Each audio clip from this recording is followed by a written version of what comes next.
la conférence va être enregistrée et je suis la seule à apparaître sur l'écran. Donc, vous pouvez activer vos caméras sans crainte. Et il y aura juste le son qui sera entendu par chacun si vous l'activez. Vous pouvez également interagir par l'onglet conversation si vous préférez poser vos questions par écrit. Donc, bonjour à tous. Je vous souhaite une belle journée et merci pour l'intérêt que vous portez sur l'énergie qui est pour moi, on va dire, la vie. Alors, je me présente, je suis Sandra Geyer. Je suis bioénergéticienne, infirmière de formation et j'exerce du côté de Toulon, à la Seine-sur-Mer. Et je propose en fait des soins énergétiques, des soins bioénergétiques plus précisément en quantique. Je vais vous expliquer un peu tout ça et surtout n'hésitez pas à me poser des questions si vous en avez. Donc, je sais pas trop à qui j'ai affaire, si vous êtes des personnes qui êtes, on va dire, connectées aux énergies, si ce sont des choses qui vous parlent ou pas. Du coup, je vais commencer par, on va dire, un petit peu définir les termes, comme ça on part tous sur la même base. En termes d'énergie, on va dire de manière très générale, l'énergie, elle est définie comme quelque chose qui va nous permettre de calculer un mouvement, une matière, une transformation et on va dire, si c'est en termes d'unité, c'est exprimé en joules. Au niveau médical, l'énergie, en fait, c'est tout ce qui va être lié au mécanisme de transformation d'une matière, à son utilisation et à ce qu'elle va dégager en termes d'énergie pour nourrir l'organisme.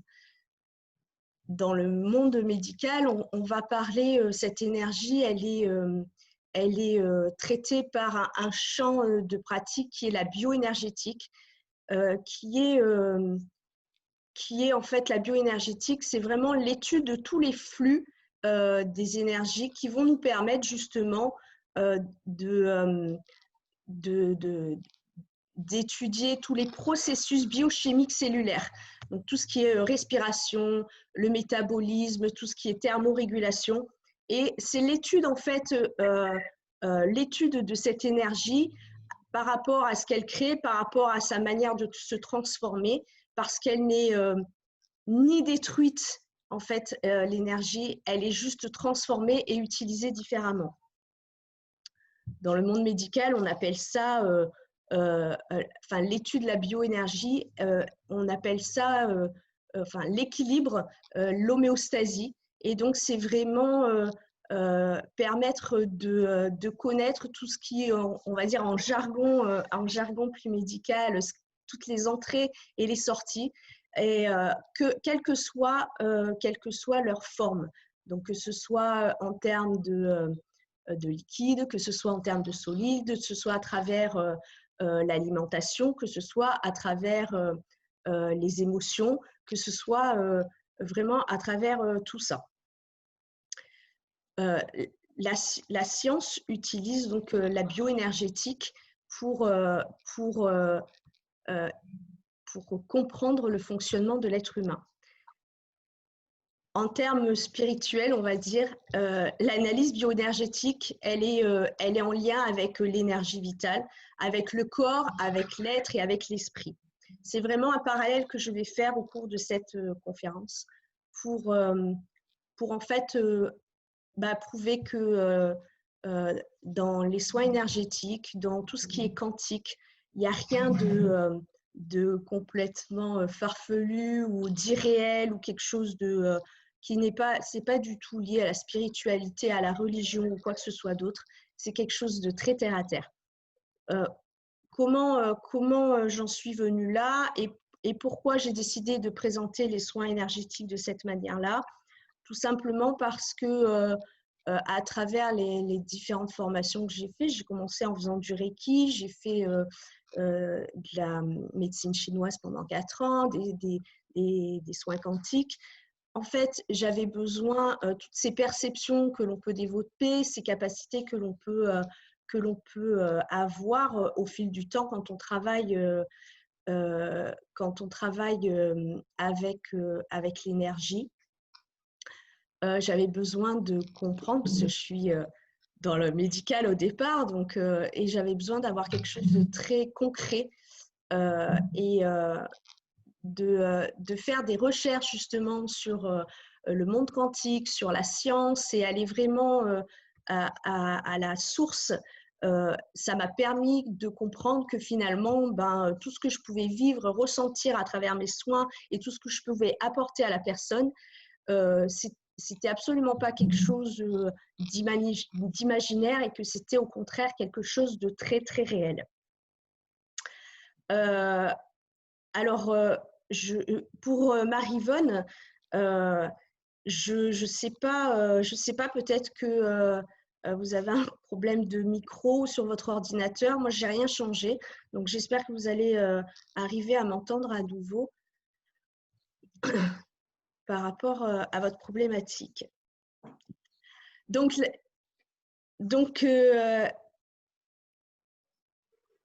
ok, ça marche, super. Donc, bon retour. Bon retour. Donc voilà, la bioénergétique du côté de la science, c'est tout ça.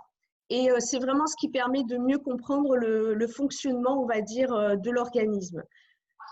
Au niveau de l'énergie, eh ben, tout simplement, moi je pars de la formule d'Einstein, hein, qui n'a pas été le créateur de cette formule, c'est lui qui l'a développée, mais Albert Einstein avec sa formule E égale MC2. E égale MC2, c'est une formule que tout le monde connaît, c'est une formule qu'on voit de partout. Et je ne sais pas si, est-ce que vous savez exactement ce que ça veut dire cette formule? Donc, allez-y, dites-moi pour vous cette formule, à quoi ça correspond et qu'est-ce que vous en savez? C'est la formule qui lie l'énergie à la matière. Tout à fait, effectivement, c'est en lien avec la matière. Est-ce que quelqu'un veut rajouter quelque chose? Non? Personne ne veut intervenir? Alors, effectivement, c'est en lien avec la matière. Oui, Anne-Laure, c'est en lien effectivement avec la relativité. Et avant de parler peut-être de relativité, on va tout simplement, définir cette formule E égale MC2. Donc le M, effectivement, peut être attribué à la matière. À l'origine, le M est égal à masse. La masse, elle est, on va dire, définie en termes d'information. Et l'information, c'est ce qui va ancrer les choses dans la matière. Donc effectivement, Jean-Pierre, je suis bien en accord avec ça. Le M est attribué aussi à la matière. Le E, c'est l'énergie. Et donc la définition de l'énergie, c'est la matière multipliée par la vitesse de la lumière au carré. Parce que le C, en fait, correspond à la vitesse de la lumière au carré. Ça a été défini comme ça, hein, c'est pas moi qui l'ai inventé. Donc, ça veut dire quoi? Ça veut dire que l'énergie, c'est quelque chose de très fort, c'est quelque chose de très concret et qui a une capacité de transformation et d'évolution hyper rapide parce que la vitesse de la lumière au carré, c'est quelque chose d'instantané, on va dire, pour notre perception humaine. Nous avons Grégory Grabavoy, je ne sais pas si vous le connaissez, qui en fait a travaillé sur cette formule et il a un petit peu modifié. C'est un scientifique également. Et pour lui, du coup, E égale VS. Donc V, ça va être en fait la masse d'information. Donc, la quantité d'information, le volume de l'information. Et le S, en fait, c'est speed. Et c'est-à-dire que lui, il considère que cette énergie, elle est 2 fois plus rapide que la vitesse de la lumière au carré. Donc, c'est vraiment l'évolution, on va dire, scientifique. Grabovoi travaille avec le numérique, donc c'est quelque chose de très mathématique. Et d'ailleurs, il a de nombreux doctorats en mathématiques, en biologie. Donc lui, c'est quelque chose de très ancré dans la matière et avec quelque chose de très carré et de très terre-à-terre mathématicien. Et pourtant, énormément dans la spiritualité et tout ce que, on va dire, cette énergie quantique peut amener. N'hésitez pas, hein, si vous avez des questions, n'hésitez pas à me poser des questions au cours de la conférence. Donc, Albert Einstein nous a défini, on va dire, enfin c'est le plus connu qui a défini l'énergie. Et pour parler de relativité et plus précisément, on va dire, d'énergie libre, nous avons également Nikola Tesla qui nous a permis de faire un grand bond en avant par rapport à cette énergie, à la projection de cette énergie et à toutes les croyances qu'on pouvait avoir autour de ça de manière très scientifique. On est très lié à la physique quantique à ce moment-là avec Nikola Tesla et lui va nous parler en fait des différents corps et de l'univers et aussi de l'existence de ce qu'on va appeler l'énergie libre, c'est-à-dire cette énergie qu'on a en nous en tant qu'être humain et qui est autour de nous et qui va lier l'éther, les corps éthériques de l'homme à son environnement. L'éther est utilisé beaucoup dans le monde spirituel, dans le monde de l'éveil, des consciences, tout ça. Et en fait, c'est quelque chose qui a été scientifiquement prouvé dans les années 1900. Donc, j'ai remarqué à travers toutes mes recherches que finalement, aujourd'hui, cette spiritualité qui prenait on va dire, de l'ampleur, qui se développait, n'avait rien de nouveau. Et c'était quelque chose qui était déjà ancré et très concret, on va dire, à la fin du siècle des Lumières et dans le 19e siècle, parce que toutes les connaissances que nous avons aujourd'hui, tout ce qui est mis en pratique, que ce soit à travers les méditations, à travers les soins, à travers les différentes pratiques énergétiques ou pratiques d'éveil, finalement, ce sont des choses, on ne fait que se réapproprier un savoir qui existait il y a quelques siècles et que en fait, nous avions perdu. Bonjour Thomas, bienvenue. Et Merci. donc finalement, on s'aperçoit que on découvre des choses, mais on découvre rien de nouveau. On ne fait que reprendre des choses qui ont été étudiées et explorées il y a des centaines d'années, mais qu'aujourd'hui, elles prennent une valeur différente. Alors, est-ce que c'est l'éveil des consciences? Est-ce que c'est la conscience collective qui s'élève? Peut-être, peu importe.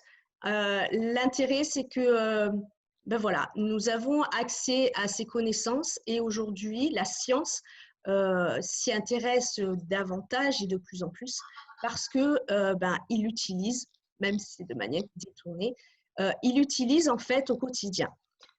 Et c'est là où je voulais en venir, c'était les soins énergétiques. Alors moi, je suis infirmière de formation, donc c'est vraiment, j'ai les pieds dans les deux mondes. Et finalement, ce monde énergétique qui commence à rentrer dans le milieu médical, mais qui reste, on va dire, encore frileux par certains. Mais en fait, ce sont des choses qui sont déjà utilisées. On va dire, à travers l'étude de l'esprit, du corps, à travers la concordance que l'on peut faire entre les émotions, le ressenti et les différents symptômes ou pathologies que l'on peut déclarer ou avoir.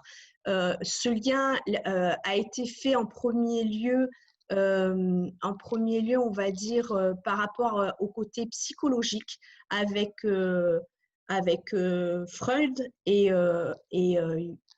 Jung aussi, où ils ont mis en relation les émotions avec les symptômes qu'on pouvait avoir dans le corps physique. Donc vraiment, ce sont des choses en fait qui existent depuis longtemps.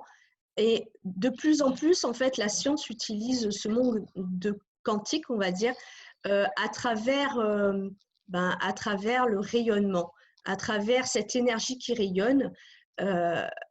On sait que nous avons au niveau des alors notre corps il est constitué de 60%, enfin voire plus d'eau, que dans chaque organe, dans chaque cellule, il y a entre 80 et 90% d'eau dans leur constitution individuelle.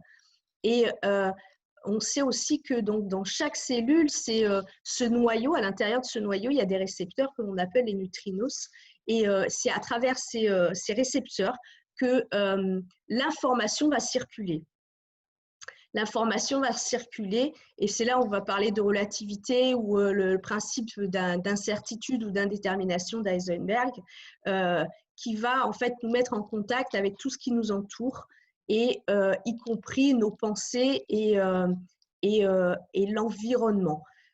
On est très sensible à l'environnement. Alors aujourd'hui, il y a une branche, on va dire biologique, qui se développe à grands pas, enfin depuis un moment, mais qui est l'épigénétique. Et l'épigénétique, c'est vraiment le moyen c'est vraiment l'étude qui met en relation ce qui se passe à l'intérieur de notre organisme en termes d'atomes et d'ADN et l'environnement.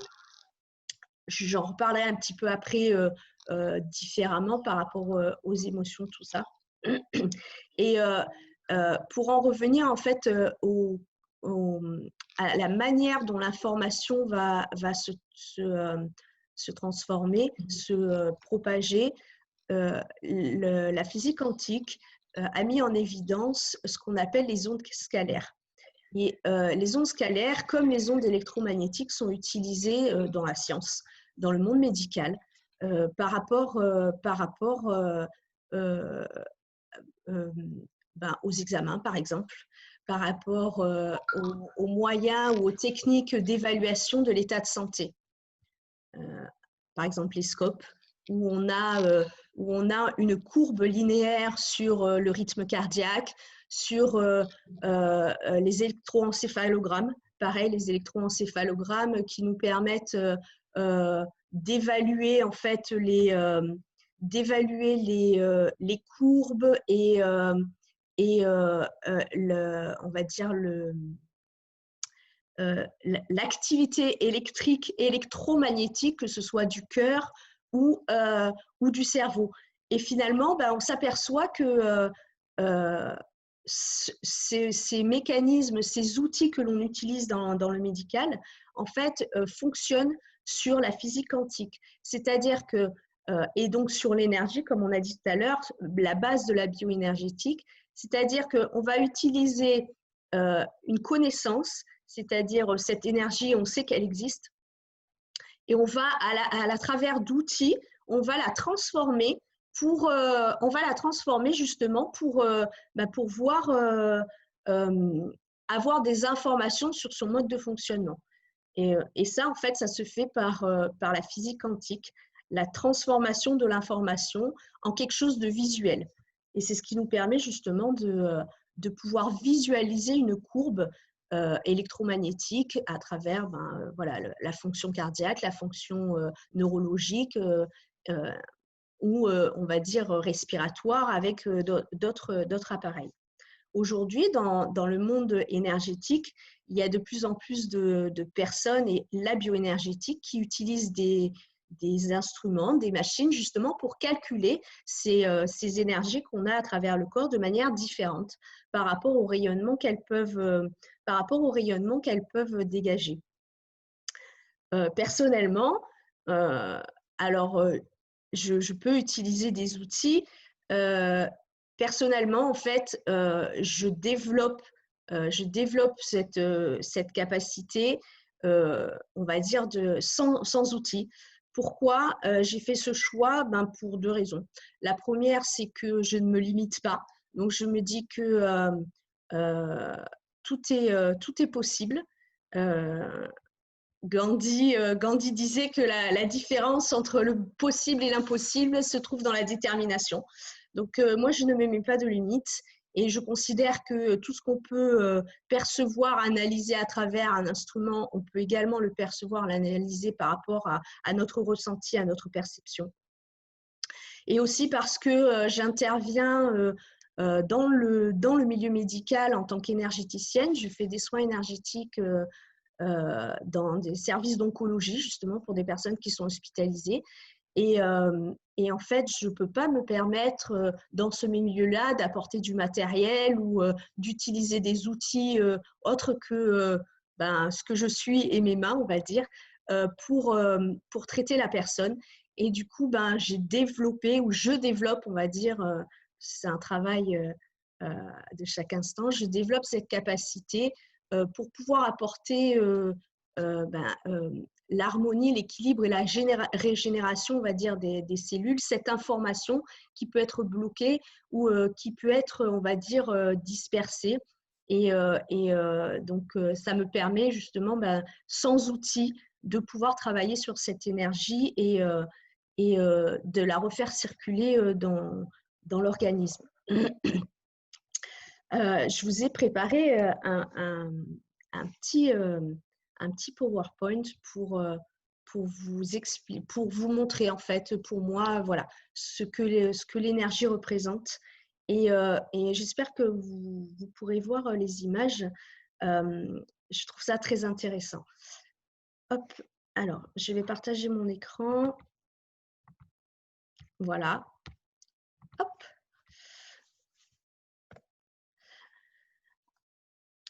Alors, qu'est-ce que l'énergie? Donc, comme tout à l'heure, en fait, je repars sur cette formule d'Einstein, E égale mc2. Donc, la masse, on l'a vu tout à l'heure, c'est l'information. Et pourtant, cette information, elle n'est pas visible à l'œil humain. Alors, j'affiche là à l'écran une image. J'espère que vous la voyez. Cette image, c'est pour ceux qui ne la voient pas. Alors, vous pouvez peut-être éclaircir un maximum votre écran si vous ne la voyez pas. En fait, elle représente… L'écran n'est pas partagé, Sandra. Oui, j'ai l'impression aussi. Ça, pardon. Alors, attendez. Hop. Je me posais une question. Est-ce que vous connaissez les travaux de Nassim Haramein aussi, qui parlent de ça? Ah non, je ne connais pas. C'est très intéressant. Ça mêle tout, biologie, spiritualité, physique. D'accord. Et oui, il explique aussi effectivement l'équivalence masse, énergie, information. Est-ce que vous pouvez, dans le dialogue conversation, indiquer, s'il vous plaît, son nom et son prénom? Ok. Ça m'intéresse et je pense que ça peut intéresser aussi beaucoup d'autres personnes. Est-ce que là, vous voyez l'écran maintenant? Oui. Oui, c'est bon, je coupe le micro. D'accord. Et si tu mets en plein écran sur ton ordinateur, nous, on verra encore mieux. Voilà, super. Donc, on repart de cette formule d'Einstein avec l'énergie qui est déjà une masse, une information. Et donc, c'est vrai que cette information, elle n'est parfois pas visible. Comme l'électricité. L'électricité, c'est quelque chose qu'on sait, on ne doute pas de sa réalité. On sait que ça existe, on ne peut pas le voir, mais on sait que ça existe. Donc, je ne sais pas si vous voyez la photo, du coup. Est-ce que vous percevez… alors, peut-être qu'il faut mettre vraiment l'écran, on va dire, de manière très claire. J'aimerais bien savoir, en fait, si vous la voyez, cette photo. Coralie, Thomas et toutes les autres personnes, est-ce que vous la voyez, cette photo? Est-ce que vous avez arrivé à percevoir ce qu'il y a sur cette image? Oui, oui. Alors, moi, je la vois, mais elle est très sombre. Ouais. Et j'ai le son aussi pour répondre à… D'accord. Et alors, du coup, qu'est-ce que vous voyez? Pour vous, ça représente quoi? Un arbre. Ouais. Thomas aussi? Ouais. Ah oui, alors, l'image. Attendez, c'est vrai que en fait, je ne vois pas de l'image. Alors. mettre à l'intérieur. Élie, Anaïs, la personne qui est sur le Galaxy, Marivonne, tout ça, toutes les personnes qui êtes présentes, excusez-moi si je nomme pas tout le monde, Nicole, Sandrine, enfin, à vous tous. J'espère que vous voyez cette photo. Donc, cette photo, effectivement, elle est sombre parce qu'en fait, elle a été faite de nuit. Elle représente… Et on dirait un arbre.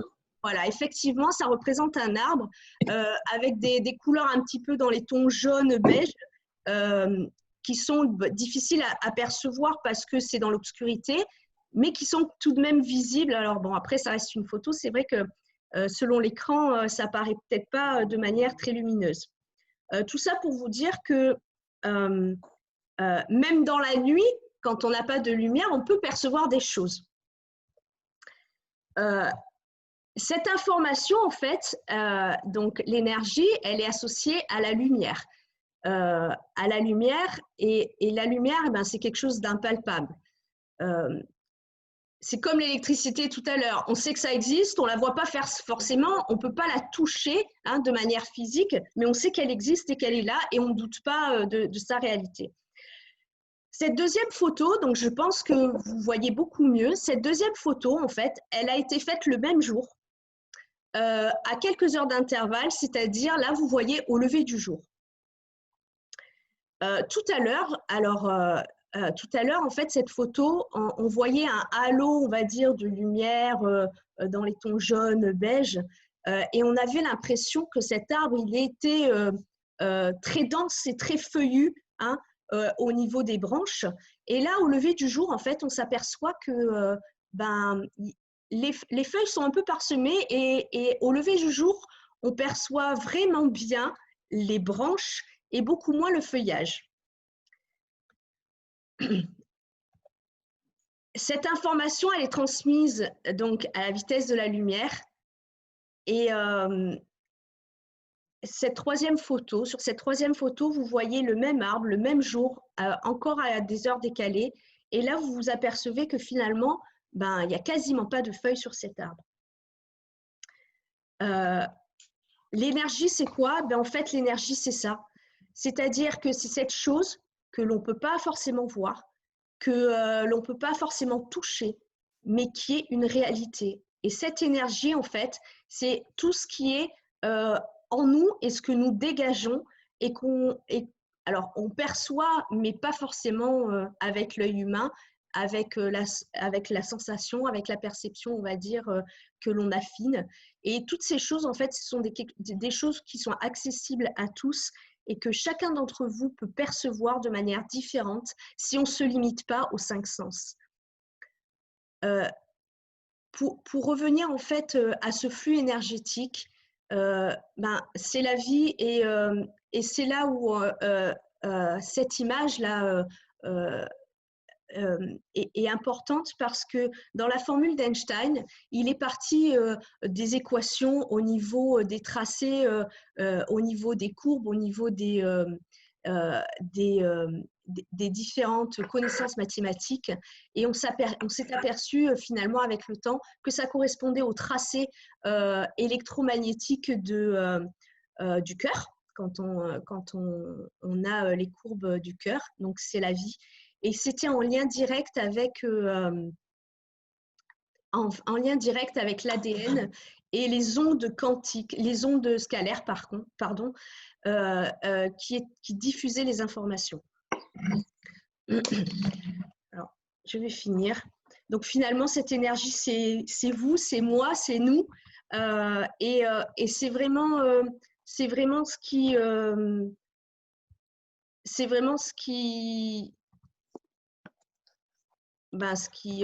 nous rejoint tous, quoi. Hop, voilà. Je sais pas, je pense qu'on est de retour. Je pense que vous me voyez de nouveau. Alors voilà, j'avais pas le retour de vos échanges là, puisque j'avais l'écran. Merci, je suis contente que vous l'ayez vu. Merci à tous. Oui, tout à fait, Thomas. Les informations s'échangent au niveau du quantique Et au niveau du quantique, ils se sont aperçus qu'il n'y avait pas que les énergies, qu'il n'y avait pas que les ondes électromagnétiques ou magnétiques qui existaient et qu'il existait ces ondes scalaires. Ces ondes scalaires, en fait, elles ont été déterminées et mises en évidence par leur forme particulière, qui ont une forme de spirale et qui ne sont pas linéaires comme les ondes électromagnétiques, par exemple. Et ces formes spirales, on les retrouve au niveau du neutrinos, comme je vous en ai parlé tout à l'heure, dans les protéines et dans l'ADN. Et en fait, elles représentent la forme de la chaîne de l'ADN dont on connaît, on va dire, l'image scientifique. Comme vous l'avez vu tout à l'heure sur la dernière image, cette spirale d'ADN, et cette information, en fait, elle est transmise à l'intérieur de notre organisme, et ces ondes scalaires, sur des fréquences très subtiles, en fait, sont en rayonnement dans notre environnement. Et c'est dans ce sens-là que la science, et puis dans les soins énergétiques, tout ce qui est pensée, émotion, va prendre, on va dire, toute sa dimension par rapport à tous ces symptômes et à toutes ces maladies que l'on peut développer. On sait que ce soit notre manière de penser, que ce soit notre manière de vivre les choses, que ce soit notre environnement, a un impact direct sur ce que l'on vit et ce que l'on intègre comme information. Et les soins énergétiques, justement, permettent de travailler sur ces mémoires cellulaires, puisque tout ce qui se passe en nous, autour de nous, en fait, s'inscrit dans nos cellules.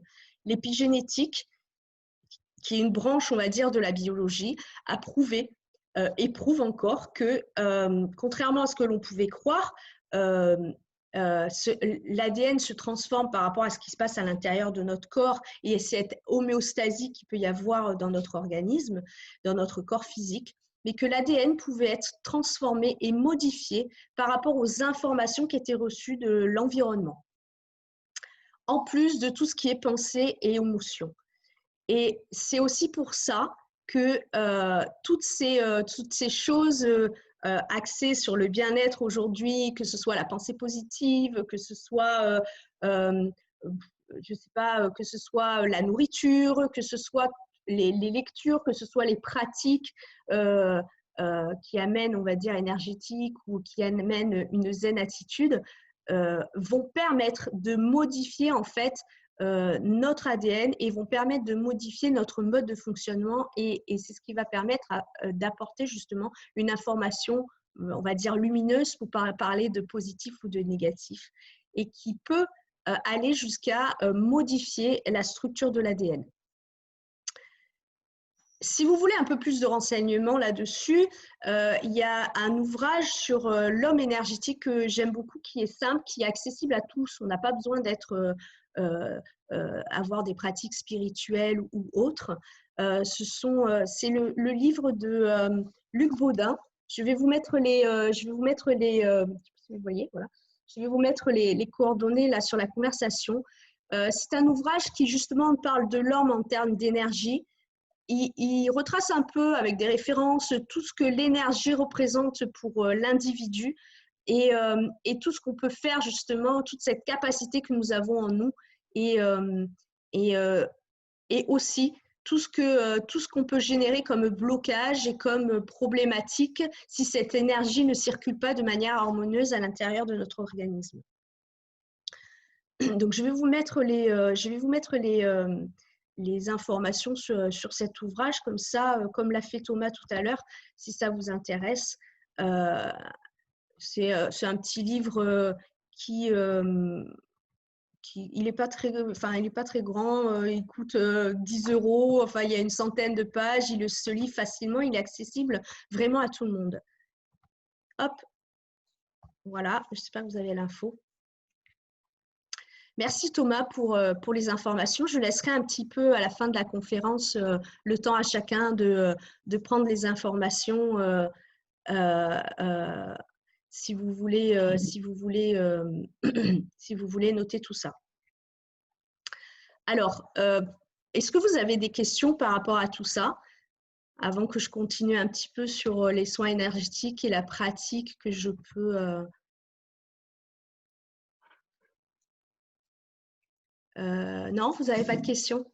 Alors, du coup, voilà, moi, le parallèle que je fais par rapport à tout ce que je peux apprendre au quotidien et à ce que j'ai pu apprendre dans mon métier aussi et la concordance avec les soins énergétiques que je pratique, c'est que cette sensibilité aux ondes scalaires, en fait, elle est accessible à tous. Il faut mettre le mental, de côté. Et ce qui est important, en fait, c'est, et moi, je travaille comme ça, c'est cette énergie, je me connecte en fait à l'énergie du cœur parce que c'est en fait cette pureté, cette nécessité de ne pas mettre d'intention particulière et juste être dans l'amour pour l'autre et qui permet en fait d'avoir accès à des choses extraordinaires et à des ressentis et pouvoir reconnecter l'individu, on va dire, à son essence profonde, à ce qu'il est réellement, c'est-à-dire un être qui a la capacité, qui a le pouvoir en fait d'auto-guérison. On est fait pour être parfait. Hein. Chaque cellule en fait est créée de manière divine au départ pour fonctionner, vivre de manière parfaite et à 100% de ses capacités, de son potentiel. Et les soins énergétiques, en fait, j'aide la personne à refaire circuler cette énergie, à débloquer, on va dire, ces énergies qui peuvent être nouées à des endroits, que ce soit par rapport à des pensées, que ce soit par rapport à des émotions ou des maladies, ou tout simplement aussi tout ce qui est transgénérationnel, puisque par l'onde scalaire, tout s'inscrit, on va dire, dans l'ADN et il subsiste des mémoires cellulaires. Les soins énergétiques, les soins bioénergétiques que je pratique et de manière quantique, en fait, me permettent d'intervenir sur ces mémoires cellulaires et de dénouer toutes ces choses-là. Au revoir Elie, merci d'avoir participé à cette conférence. Je vous souhaite également une belle journée. À très bientôt.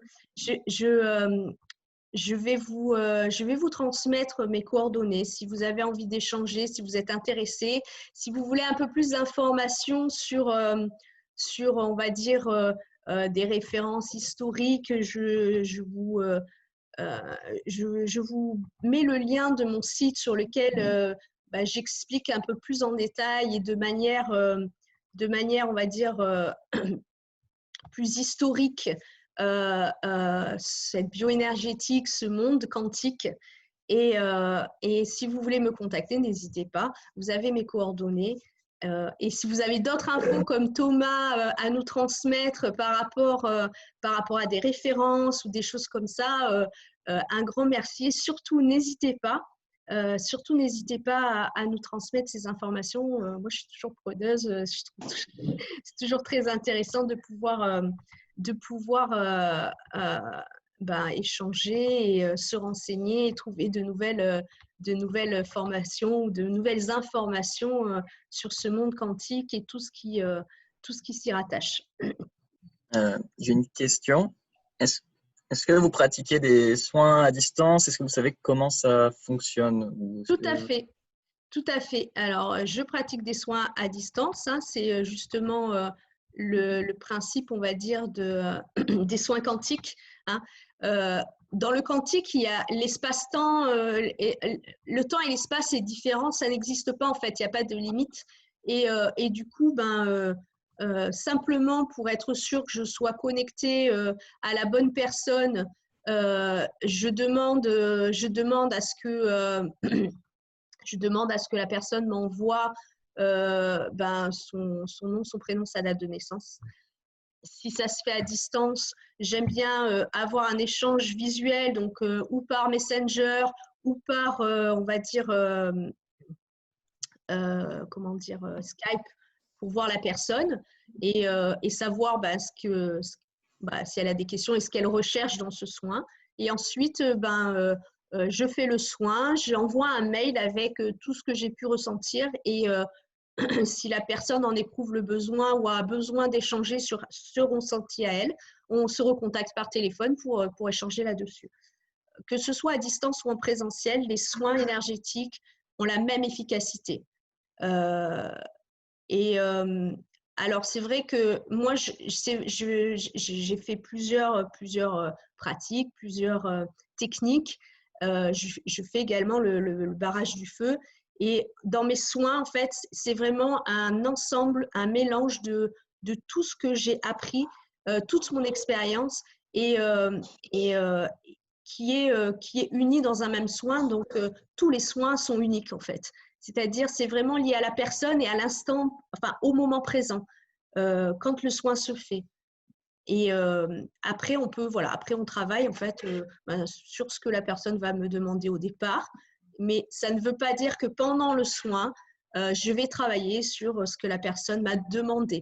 Parfois, c'est ou pas le moment, ou parce que c'est juste une conséquence d'autre chose et je vais travailler sur cette autre chose qui va permettre de débloquer les choses. Voilà. Mais l'important, vraiment, c'est ce pouvoir d'auto-guérison que vous avez. Moi, je dis toujours, mais moi, je guéris personne, en fait.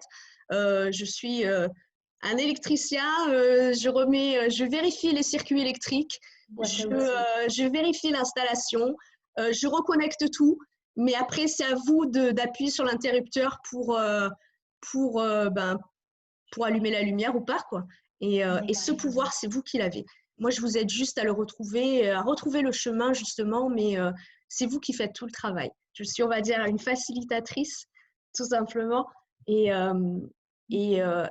si mon expérience peut permettre à d'autres personnes d'être comblées, parce qu'on est tous en quête de bien-être, on est tous en quête de bonheur, c'est un réel bonheur, en fait, de savoir qui on est et d'être entier et d'avoir, en fait, cette joie et cet amour en nous. Et je pense que l'énergie du cœur, c'est vraiment la clé de tout. Voilà, je ne sais pas si vous avez des questions, si vous voulez partager d'autres. Des gens qui ont posé des questions en écrit. Alors, je vais vous remettre mes coordonnées parce que je ne sais pas si vous les avez tous. Alors, hop.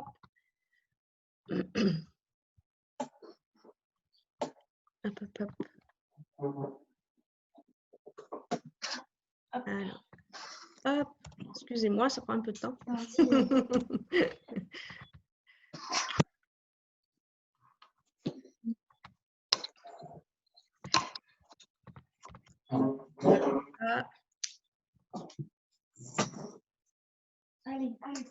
Voilà. Donc, je ne sais pas si vous avez… normalement, voilà, vous devez avoir… Alors, pour répondre à Christiane, combien de séances sont nécessaires? Alors, comme je l'ai dit, c'est vous qui avez le pouvoir, donc ça dépend beaucoup de vous. Ça dépend de la problématique. Si c'est quelque chose, on va dire… un exemple, une émotion, un blocage qui vient de se produire sur un événement, ça va être quelque chose de très rapide parce que la mémoire, elle est récente, inscrite dans vos cellules de manière récente. Si c'est quelque chose qui date, on va dire, de votre enfance ou quelque chose qui est plus profond, forcément, ça nécessitera plus de soins.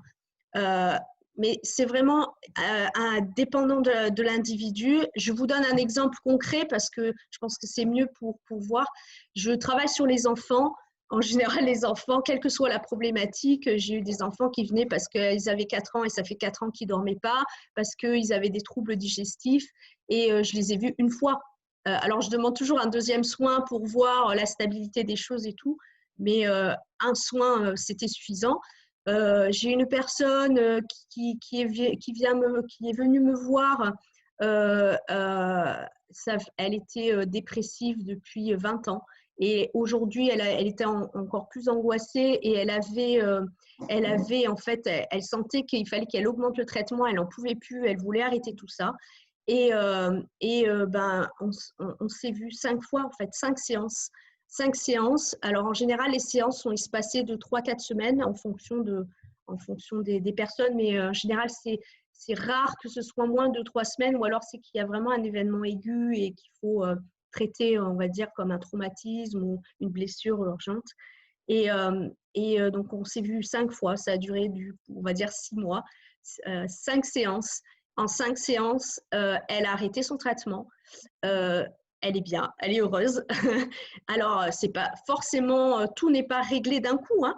Ça ne veut pas dire qu'il y a des moments où elle n'est pas au creux de la vague, comme on l'est tous, mais elle est parvenue avec l'accord de son médecin, bien sûr, hein. Elle n'a pas décidé ça toute seule, mais son médecin lui a donné, on va dire, l'autorisation justement de pouvoir arrêter son traitement alors que ça faisait 20 ans qu'elle était sous antidépresseurs. Voilà, des exemples comme ça, j'en ai plein. Alors, Anne-Laure, nous avons toujours des symptômes. Alors, oui, pour parler du Covid, effectivement, ce sont des énergies très basses et la peur qui a été, on va dire, informée à travers cette maladie, c'est quelque chose qui s'inscrit, hein, dans nos cellules.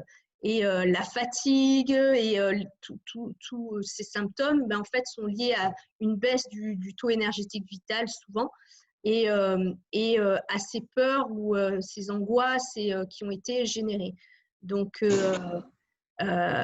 je ne vais pas débattre sur le Covid. Je ne vais pas débattre sur le Covid pendant cette conférence. Par contre, si vous voulez échanger sur ces symptômes et comment vous en libérer ou autre, n'hésitez pas à me contacter de manière privée. Je vous ai mis mes coordonnées, que ce soit via le site ou via Messenger ou par téléphone. Et on pourra échanger là-dessus si vous voulez. Je ne sais pas s'il y a d'autres questions que j'ai loupées, j'espère pas.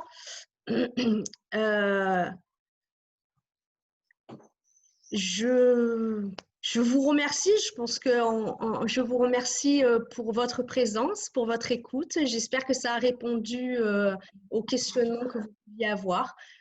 Si vous en avez d'autres, ben, je suis disponible. Merci, merci à vous, merci Thomas, merci beaucoup. Et je vous souhaite une belle journée, une bonne continuation. Et n'hésitez pas à rester connectés, il y a encore de belles conférences tout le week-end. Et merci pour votre présence. Bonne journée, au revoir à tout le monde. Au revoir, merci. Au revoir.